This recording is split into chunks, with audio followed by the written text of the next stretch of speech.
এই অঙ্কটা RRB group ডিতে এসেছে। তা এই অঙ্কটা আমরা যদি একটু লজিক্যালি ভাবি, তো দেখো কত সহজ হবে জিনিসটা। দেখো বলেছে এক ব্যক্তি 1 টাকায় 65 হিসাবে কিছু আম কেনেন। কত আম কেনা সেটা আমার দরকার নেই, কিছু আম কেনেন। 30% লাভ করতে হলে তাকে টাকায় কয়টি হিসাবে বিক্রি করতে হবে। আচ্ছা, ধরো তুমি বাজারে গিয়েছো, এবার তুমি মালিকের কাছ থেকে 1 টাকায় 65টা আম কিনে নিয়ে আসছো। তুমি যদি 30% লাভ করতে চাও, তাহলে তুমি বলো তো কি করবে? মানে 65 থেকে তুমি কম দেবে না বেশি দেবে?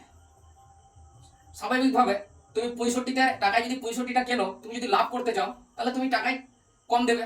এবার একটা সংখ্যাকে যদি তুমি কম করতে চাও তাহলে তোমাকে কি করতে হবে? দেখো জিনিসটা, তাহলে আমি এখানে 3টে সংখ্যা পাচ্ছি। একটা পাচ্ছি 65, 30% লাভ মানে আমি 100-তে 130 পাচ্ছি।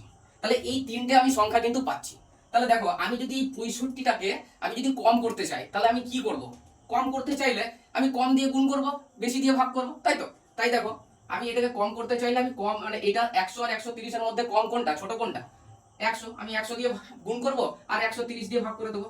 দেখো, 0 0 কেটে গেল, 5 13 65, 5 10 50। তাহলে এইটা করতে কতক্ষণ সময় লাগবে? সব থেকে বেশি 2 সেকেন্ড সময় লাগতে পারে। দেখো, এটা আমার 50 অ্যান্সার হয়ে গেল।